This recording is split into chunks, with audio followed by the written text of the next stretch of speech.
Welcome, mortals! Santa's making his list and we're making ours of holiday horrors. This week, our festive cheer turns to chilling fear as we unwrap the horrific Christmas Day murders committed by Charles Lawson, the ultimate family annihilator. Then we'll pull back the tinsel to expose a different kind of ghost in the machine, the deeply uncomfortable theoretical shadow of incest lurking in the darkest corners of human history. This isn't your average holiday special, only on the Parallax Podcast. Hi, Willow. Hi, Karisa.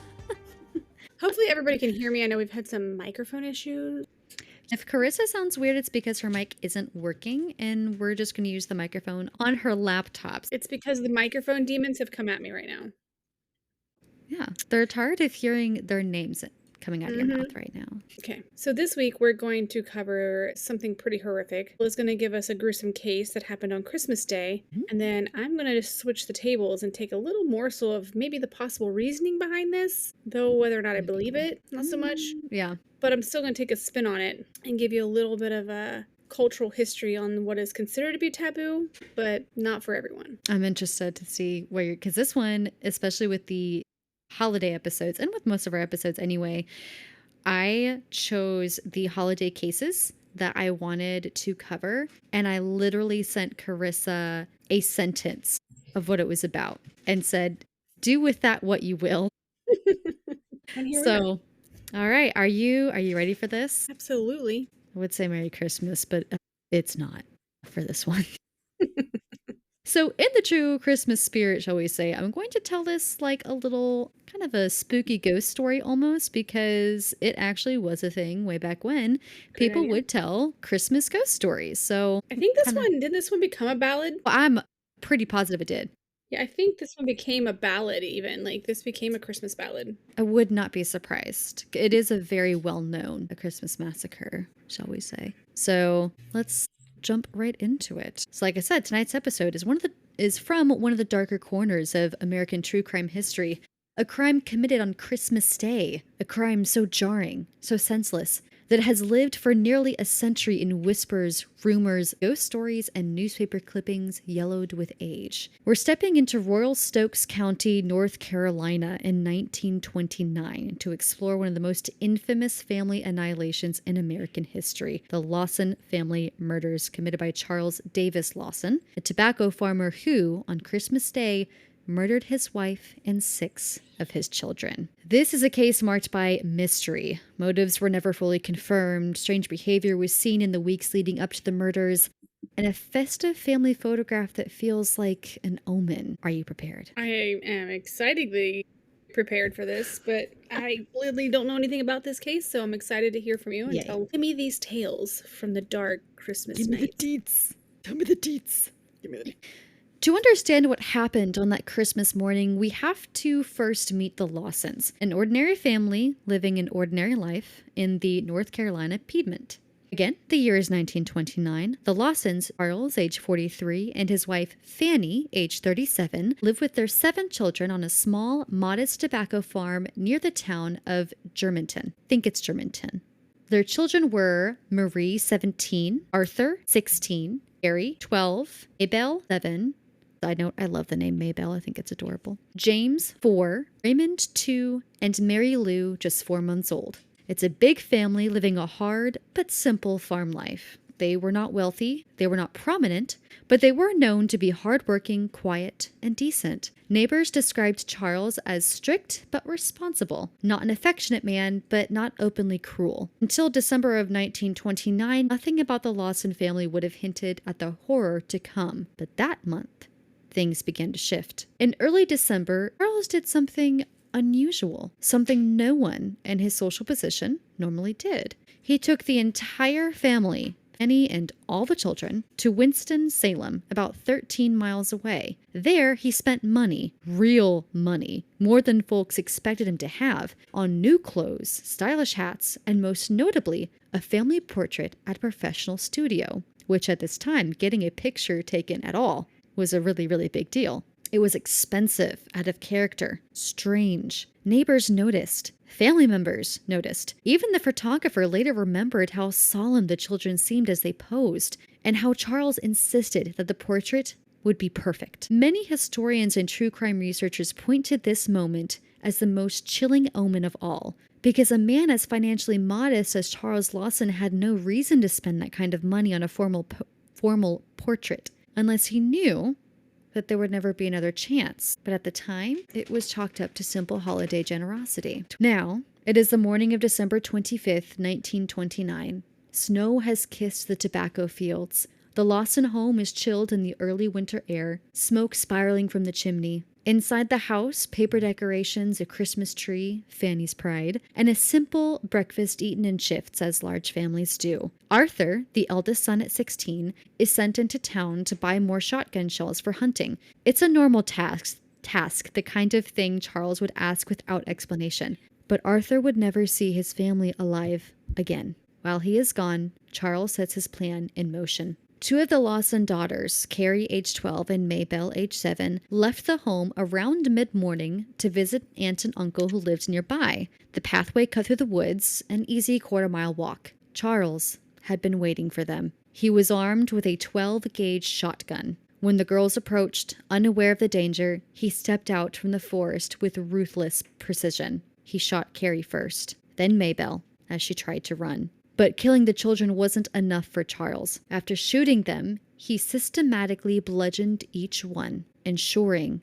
they were dead. Then positioned their bodies carefully, crossing their arms over their chests and placing stones under their heads like makeshift pillows. This behavior, ritualistic positioning, would be repeated throughout the massacre. It's one of the details investigators would never understand. After murdering Carrie and Maybelle, Charles returned home, where his wife Fanny was on the porch shelling peanuts. She never saw him raise the gun. He shot her point blank. Inside, chaos erupted. Marie, the eldest daughter, screamed from inside the house. She was likely baking a cake, a Christmas tradition she took pride in, when she heard the shot. Charles entered, reloaded, and killed her next. The younger boys, James and Raymond, aged 4 and 2, were terrified, but too young to understand what was happening. Charles killed them quickly. Then, like the girls in the woods, he arranged their bodies, crossing their arms and placing pillows beneath their heads. Finally, he turned to Mary Lou,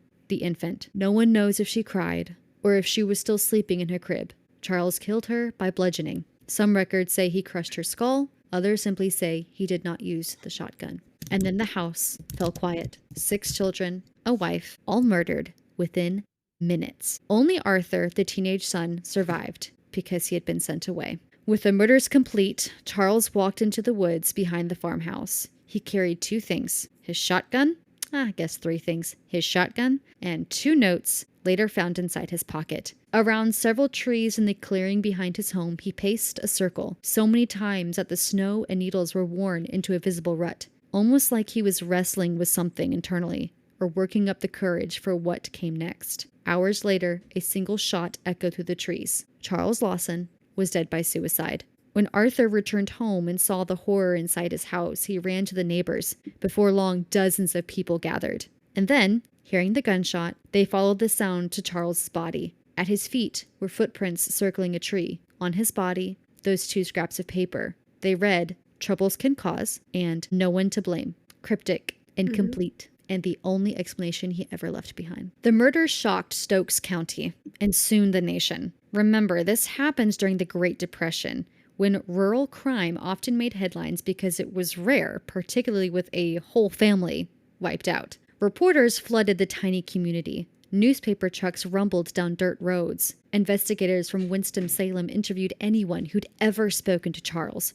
Rumors spread like wildfire. And then came the detail that changed everything. In the weeks before the murders, Charles paid for a lavish family portrait.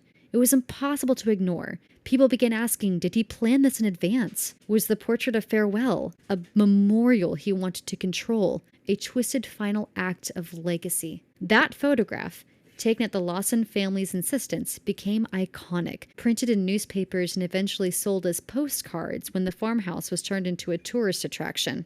Yes, you heard that right. People traveled to see the murder site. The cake Marie had been baking was left untouched on the table. Some visitors stole raisins from it as keepsakes. They left it there until it was moldy and gross and people would just take things from it. to say, oh, look, I got to see that. Yeah.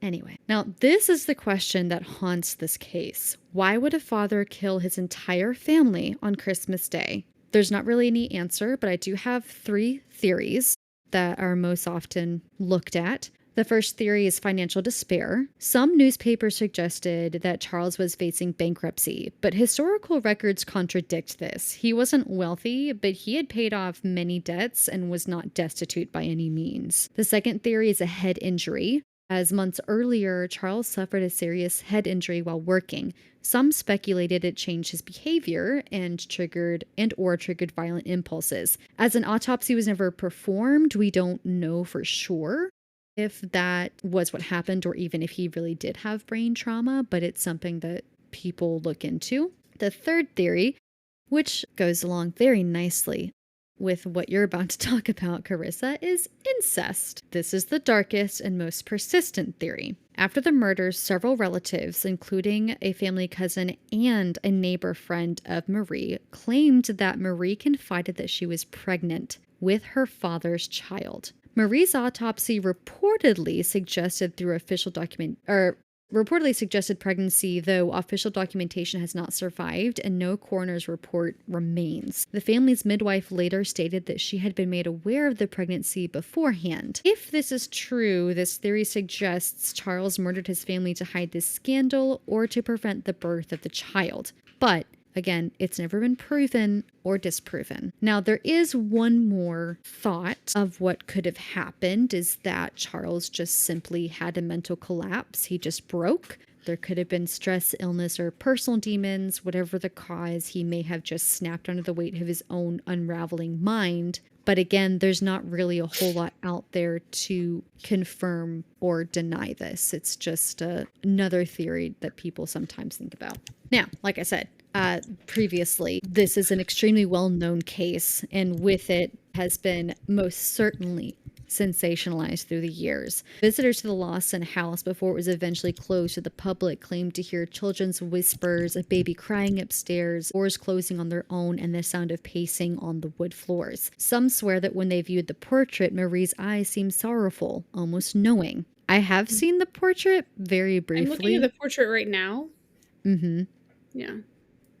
And I mean, I feel like, because I looked at the portrait after, like, listening to the podcast I listened to about this and doing the research and stuff. So I feel like whenever I look at it, my own interpretation of it is definitely very much affected by what I know. So I don't know if I can really accurately say, objectively at least, without knowing anything about it, if I see any kind of specific emotion. Especially since, too, whenever people took pictures, they were so serious anyway, because you'd have to stand there for so long to get the picture taken. So, but that's just my personal thoughts. Now, the only surviving Lawson child, Arthur, had a difficult life after the murders. He lived with relatives and eventually built a quiet life and as an adult, but he did end up dying young. 1945, just 16 years after the murders, Arthur was killed in the car accident at age 32, the same age Marie would have been if she had lived. Locals called it a cruel twist of fate, the last chord in a tragic symphony. Arthur never spoke publicly about the murders. He carried the burden with him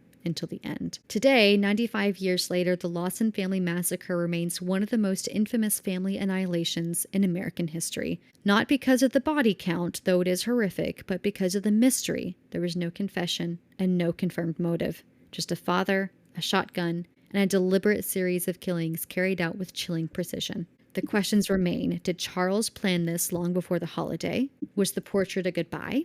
Was incest the catalyst? Mm-hmm. There's a lot of stuff that goes into this one. So take us down the rabbit hole of incest. I don't know if I want to do that yet. I want to talk about this just in general because, let's talk about the case. Because first of all, there are several things that are brought up as far as reasons that he done it. Like, of course, you didn't really talk a lot about it, but there was the incest thing with him and one of the daughters, and the daughter being pregnant, per se. Yeah. And again, it's still considered alleged simply because, I mean, this happened so long ago that we don't have existing reports to go off of. They did not last the trial of time. But the reports, like the reports from different family members and the midwife and stuff. We have that, but we don't have anything definitive from like the autopsy or the coroner. Okay. We've got the fact that this is a working class person. So in the 1920s, that wasn't a lot of money. No, it wasn't. Right. We have this premeditation of taking his family and getting clothing, right? I definitely saw that. To me, at least, I was like, oh, that to me seems like he's like almost a goodbye. He's doing something nice for them right before he's going to kill them. So I feel like he at least knew that day. Yeah. Like, and that then he was going to do something. Well, and so in like so this is what I was thinking before I even go down that rabbit hole, because I didn't know about the picture and the clothing. I didn't know anything about that. So that makes me think about a lot of times, well, one, financially, if he's financially strained, whereas the credit card system wasn't a thing back then. So being able to purchase all that stuff and essentially selling everything you have to do that, like you're buying your family all these nice clothing, you're getting a picture, but getting a picture seems like not just a general expense, but there was a lot to the haunting theories behind pictures. I know that, their facial expressions they're not smiling, all that stuff. So there's like the windows to the soul effect, capturing the soul. There's that. Especially in the 1920s, there was this lingering belief that like a photograph could be your final testament. Like if you take your photo, your soul's stuck there. Well, is that why they did? Because I know that back then it was also common to take photos of the dead. Like after they were recently deceased, you would take a picture. Is that why they would do you know if that had anything to do with I've heard it, that, but I don't know exactly why they did that. That would have to be something I'd have to look up. I do know what you're talking about as far as when the dead, they would take pictures, but I don't remember why they did that. I don't remember the theories behind that, but I know that the idea that there was a thought that if you took your picture, that's why Amish people don't take their picture. Really? Yeah, you don't. Well, if you ever see a picture in a magazine of an Amish person, it's not an Amish person. It's someone in a costume. That's so interesting. You're not allowed to take their picture, but you're supposed to, like, when you get your picture, it's almost like this dread of you're going to meet a horrific end of days. You're supposed to be like, it's supposed to be a huge fear that your foreknowledge that if it captures your image, that it's going to essentially put it in stone that your death is coming. Gosh. Yeah. Yeah, there were. I mean, this was like a fear of your fate back then. Wow. Yeah, it was almost like it wasn't just like this tool to take and capture your photo, but in some way it was like this way to preserve your soul in there. So maybe he planned this. He's like, I'm about to kill my family. I'm going to get rid of maybe there was a lot of premeditation. So the whole like fit of rage doesn't quite buy into this premeditation. Yeah, I didn't think so either, because I was like, well, he knew the day before, at least, because he went and did all this. And the other thing is, I have somewhat of a morbid fascination with the family annihilators, because it's just so like crazy to me, I guess is the best way to describe it. What would enter someone's mind of let me kill my entire family? And so I know that there's been a little bit of research into the family annihilators and whatnot, but they almost always have some kind of premeditation. It's never just I just snapped and killed everybody. Like they know a period of time beforehand that this is what they're going to do. Like they do quote unquote snap and then kill their entire family, but it's like they snap a while before and say, I'm going to do this, and then they go through and do it very systematically. Right. Yeah. And so that kind of like, for me, when you're talking about that, makes me wonder, I mean, because would you say he was a religious person? Or did you not say that one? I don't think I said that, but I think he was, though. Okay. I have to go back through my notes. Yeah. I don't know, because either way, I just want to talk about that because I was like, I didn't know about the photo, and the photo would be an interesting non-premeditation thing. You know what I mean? Yeah. So, and they had an older daughter that wasn't in it, right? Sorry, I'm still looking to, let me look up my notes. Because this is the stupidest thing. Whenever I write my scripts, I just like forget everything that I wrote in my notes, which is, I love that. I think I do remember that they did have an older daughter, but they just don't really talk about her at all since she wasn't like in the murder. No, she was married and off on her own. And gone, yeah. Yeah, because when I was looking for a list of family members, I just wanted to see how many people, because I wanted to just get a number. Because I was like, when you're in a fit of rage, you would think it would die down a little bit. But I was just wondering. And the bludgeoning a child to death, that's so aggressive. I know. But even like he then goes And I don't know why this got me, but then when he goes right before he shoots himself, he sits there. He's walking in circles. Like he's working himself up to it. He's like I'm going to do this. I'm going to do this. I'm going to do this. I'm going to do this. Is he? Or is something else going on? I feel like that's because this is a pre-planned thing. Mhm. Not only to have the money to go and purchase the clothing, but also to go pay someone to have the photo. Mhm. And then when was the photo taken? I think it was the day before because it was So the thing December. is, they took the photo, but they never saw the photo of themselves because the photos were not printed the same, same day prints as we have today. Yeah. Yeah. Oh, no, they would have seen it. Sorry, it wasn't the day before. I lied. It was early December. So it was like the first few weeks of December is when they got the photo taken. And then the massacre happened on the 25th. So if they did see it, they would have like just gotten this photo. Like they would have just seen it. Interesting. And So so he knew from where did the theories of incest come about? that came about. So there were rumors kind of within the family almost Mhm. of an incestuous baby before this happened. However, it didn't really come up to public knowledge, so to speak, until decades later. There was there we go, a niece of Charlie who had apparently been told by either Franny, his wife, or Marie herself, who was said to be pregnant with the child. And she kept the secret, again, for decades, but ended up, I don't know why, talking about it to a woman named Trudy J. Smith, who wrote 2 books about the murders. And I think Trudy J. Smith was the one, when she wrote it in her books, that's when it became a theory that people started to talk about more. So there was no real proof of it? If there was, we don't have it anymore, at least. Because there was an autopsy done. However, those records they haven't survived. I don't know if it was like some medical places every however many years they go through and destroy records that are older than a certain number of years. Mm. So I don't know if it was that or if it's just old papers that just over time Got lost or something? got lost. So there is a possibility that yes, there was proof. However, we can no longer confirm that definitively.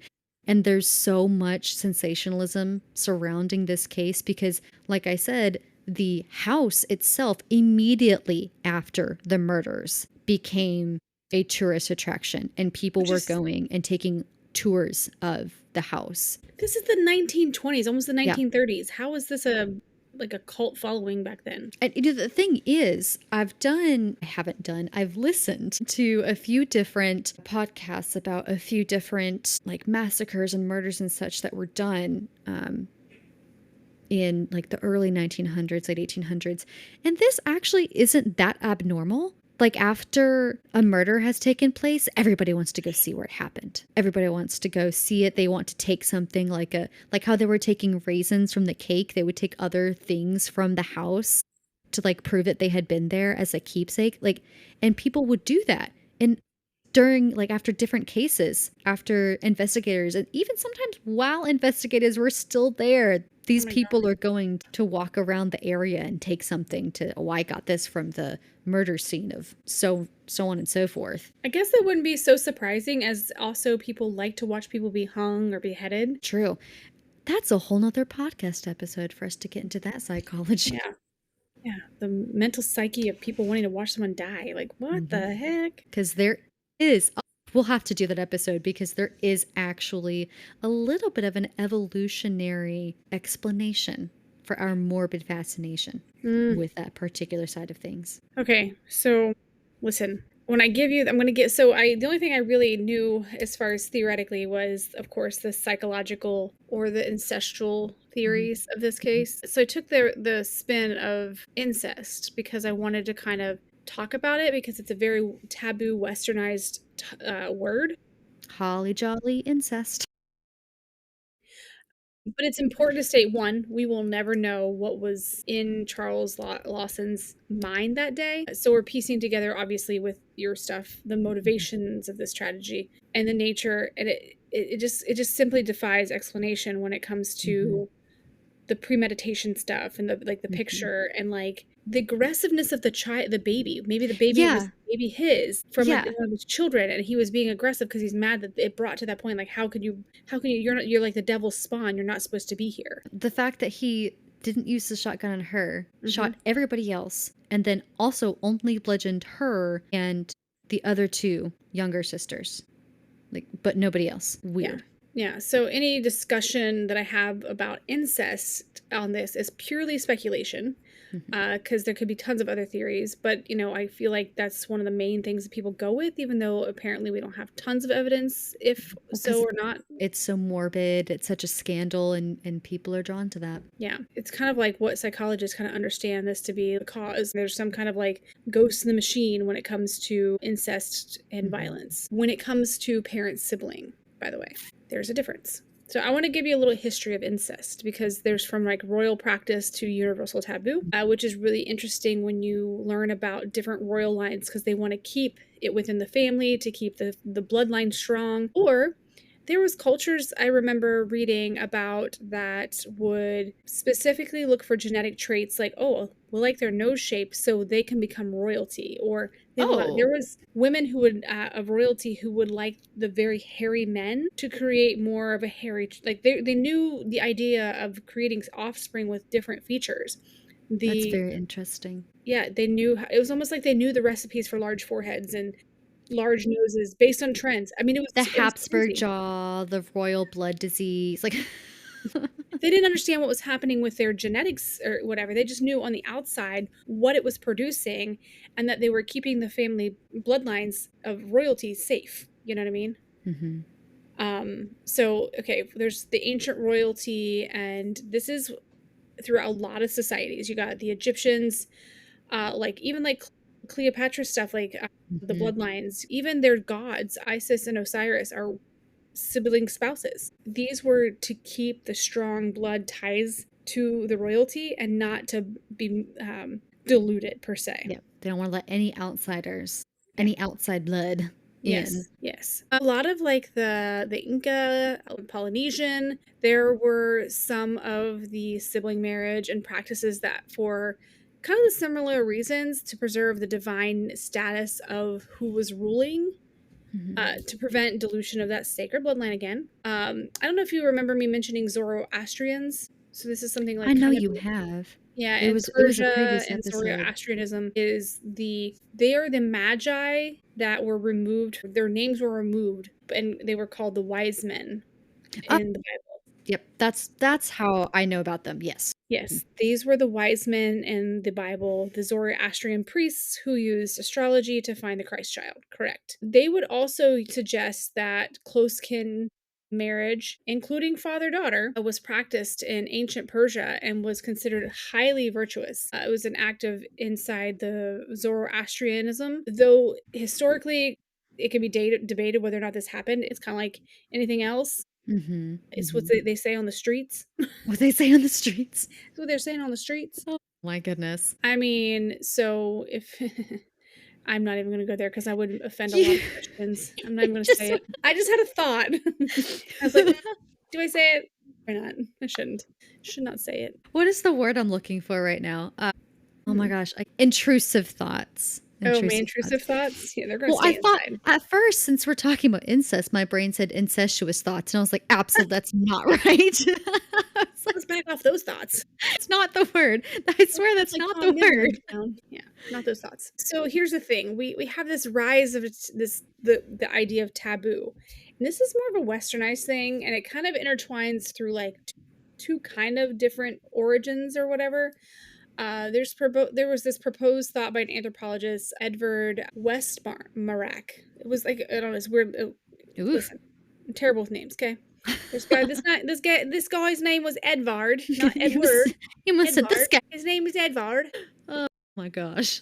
Anyways, Edvard gave this psychological hypothesis that people who lived in close domestic proximities from early childhood typically, like the first 6 years, developed this like a sexual aversion to one another. So it started to grow apart from the whole like having incest. Like, oh, I just don't even want to know. I'm so not into you. This is You're my brother, I'm not into you like so that. gross. Like, oh my gosh. Like, ugh. Ew. It's like so last season. That was so medieval. Jeez, Kim. Now, this biological mechanism for breeding was kind of like natural selection saying, don't do it. So this is like the one spin that pulls the taboo.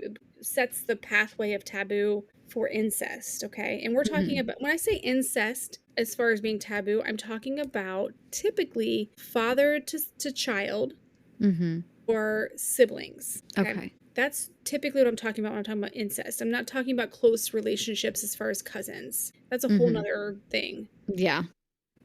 And then there's cultural and some of the religious codifications. This would be a lot of the major religions formally prohibited incest Mhm. and saying it's like it was a forbidden kinship. Now again, we're talking about very close relationships. Like as far as back as the biblical times of the Old Testament, like Leviticus gave some like provisions that detailed forbidden relationships. And the Catholic Church extended this and they prohibited it in the Middle Ages, creating this like canon law that influenced a lot of the legal systems against incest. And so they specifically saw that as within your nuclear family rather than like cousins. They didn't see the cousins as Well, the cousins were not as like, I'm not saying that wasn't against. I'm saying it was like Mhm. that. It's more that close knit nuclear family, correct? Okay, And like interesting. Okay.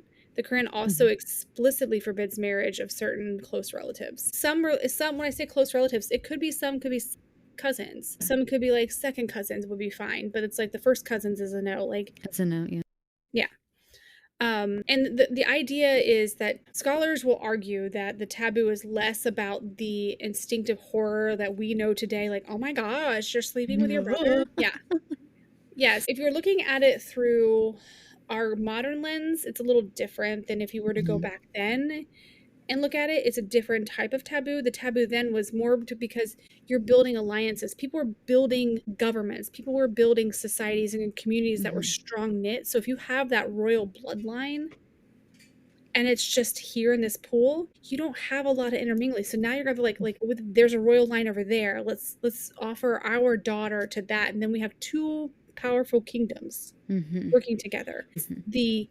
It's the ultimate social media of the Middle Ages. It's the best way to follow someone. Like, I'm so inside the lines of this community. I have a direct line to the royal I am the direct family. line to that large forehead. Large forehead. That's my brother. Yeah, I got this one from my brother, and I got these webbed toes from my second cousin. My web toes are better though. Just so you know. Wait, do you have webbed toes? No. Oh, sorry if you do. Okay, but I'm not going to name names because my family would be so mad at me. I do have two family members who discovered years. Okay, I'm talking like between 10 to 20 years after they were married, after doing like genealogy and stuff Didn't you just just for tell me the fun. story? I don't know, I might have. But they discovered that they're actually cousins. Yes. Like very, very much removed, extremely distant Oh, cousins, but they oh, do have a common family member. So okay. they're Well, not, that's it's, yeah, it's not as like, but I was like, wow. There was the guy he sold me my first car that I purchased on my own, not my very first car ever owning, but my first car that I purchased. The guy who sold me the car, he was only a couple years older than me, and he was getting married, and it came out that who he was married was his first cousin, and it was like all the talk of the town. They found out their first cousins because they're like, oh wait a minute, so and so, wait a minute, that's so and so's daughter, and they still got married. They're like, we don't oh, care, we love each other. did they know that they were first cousins Not like until it came beforehand? out. Not until it came out, but they still went through with it. I'm like, I mean, we were pretty close to West Virginia. I don't even know, like, because you also hear the story. How was it? There were these two people who were like in love or whatever, and they were going to get married, and ended up finding out because they were both adopted, and they ended Mm-hmm. up finding out that they were actually brother and sister. Mm-hmm. Yeah.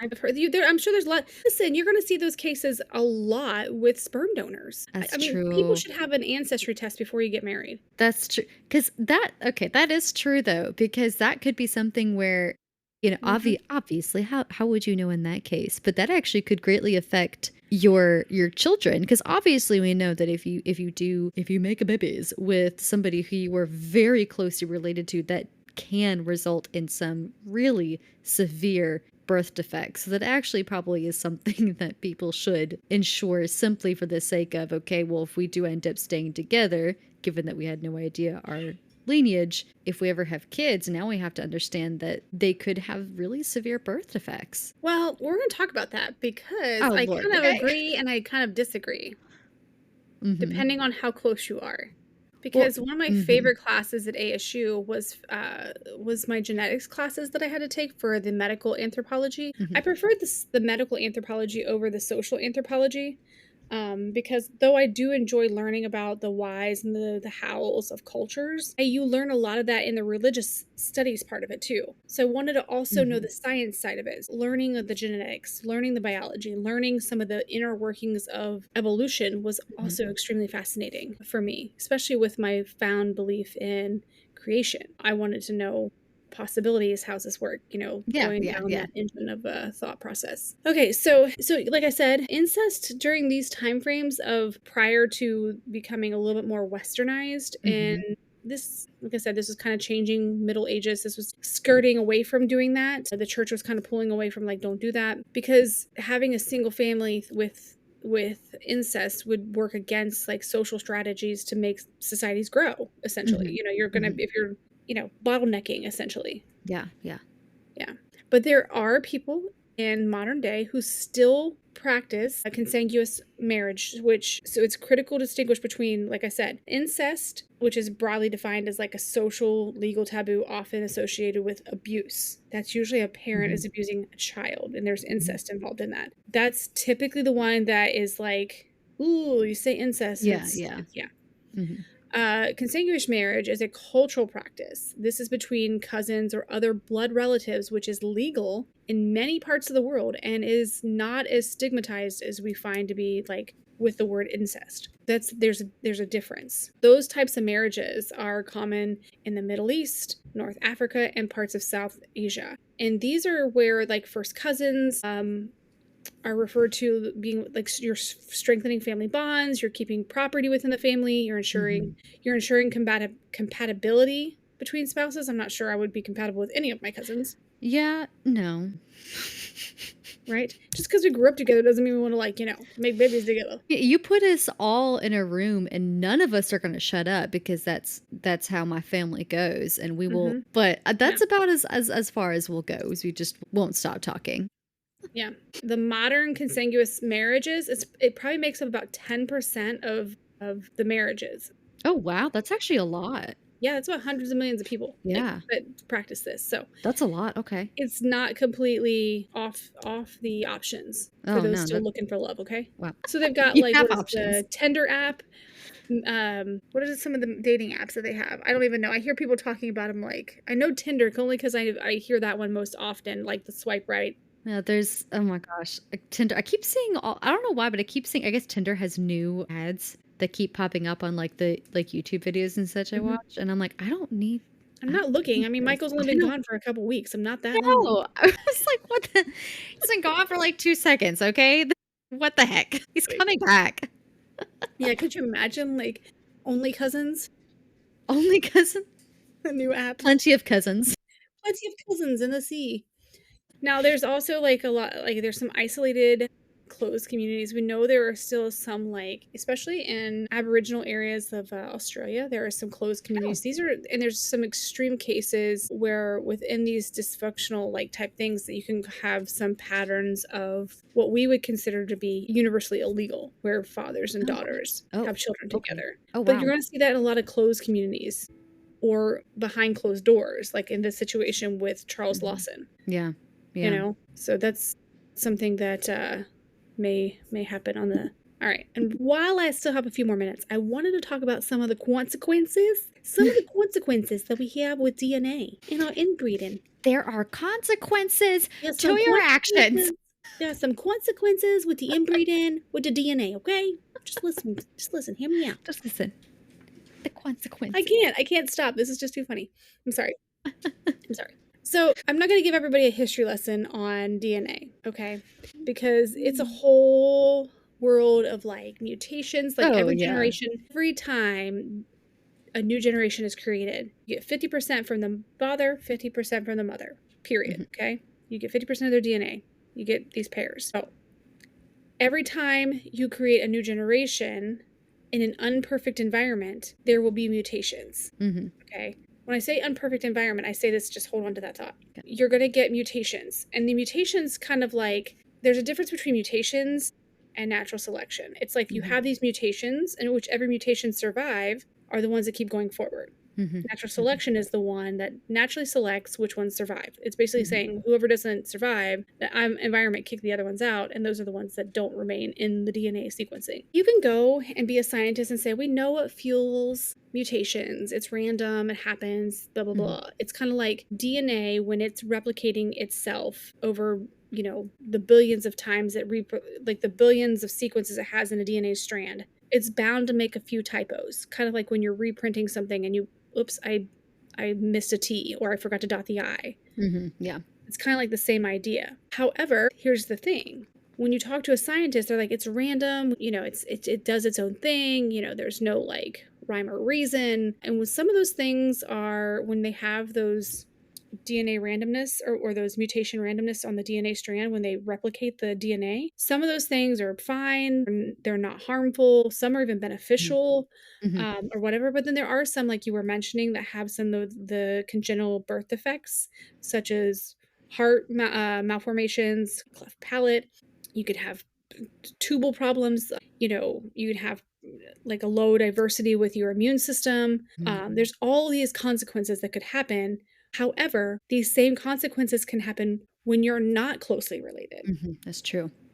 Okay. So to say that it's because of incest is kind of a false advertisement, because I looked up, I was like, you know, I wonder what the difference is. So if we're looking at child mortality, studies show that offspring from first cousin marriages have a 3 to 4.5% higher risk of congenital defects compared to those in the general population, who have a 2 to 3%. It's just slightly. It's just a slight difference. Slightly higher. Yes. Yeah. It's not that big of a difference. It's not that big of a difference. Not enough to be like, oh, it's guaranteed. Well, no, it's also a possibility on the other side of it. I don't want to put out these claims that, oh, because you're having incest, you're automatically going to be deformed. You're going to have a probability of that just in general human DNA. Recessive genes, you know, because you can have incest parents from previous, somewhere in your genetic line you didn't know about, and that's just bring it all about. That's You never know. That's how we have problems now. Yeah, that's our problem today. I'd like to know who in my family line brought about the hypermobility spectrum disorder that I get to deal with now. I'd like to know who it was that I can blame. So if you ask, so when we're talking about incest and we're talking about this randomness, people are like, oh my gosh, so like when you're talking about biblical characters, we talk about Adam and Eve and their children and all these things and the incest. I'm sure you've heard that, right? Oh yeah. Oh yeah. Yeah. So here's the thing, and people are like, well, how is it possible? Because, you know, science will tell you that, oh, there's no way that we came from two people because we have to have a bigger pond, you know, to have what we have. Here's the idea. It only takes two to tango. Right. Okay. So when you are talking about genetics, so we're talking about gene pools, and the idea is we want to have a big enough pool to pull from, so you want to have diversity. Okay. So theoretically, that's why you don't date your cousin. That's theoretically why you don't marry your brother, because you want to have genetic diversity to be able to have a broader spectrum of human beings that can survive. Okay.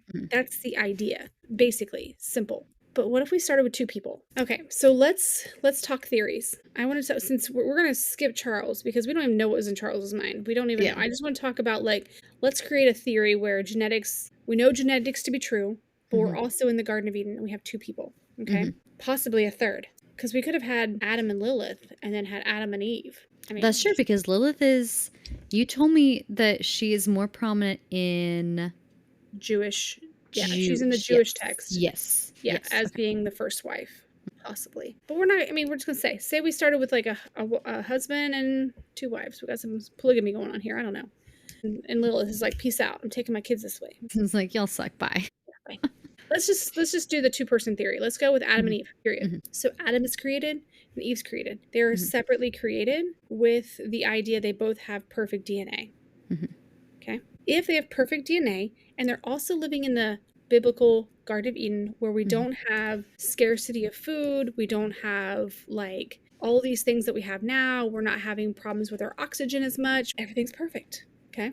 So for a while, there would be 0 harmful recessive mutations in the DNA because we're starting with 2 perfect beings. All right. So in the beginning, the first generation would be like maybe a few mutations, possibly, if mutations Maybe were not even happening. enough to really Right. tell quite yet. No, because their parents would have 0 recessiveness. Like they wouldn't have any kind of cystic fibrosis or spinal muscular atrophy. They wouldn't have any of that to pass on. Okay. But they'd have to have a lot of children, which we know that they did based on biblical context. So these things are all hitting. They're 2 people. They're in a perfect environment.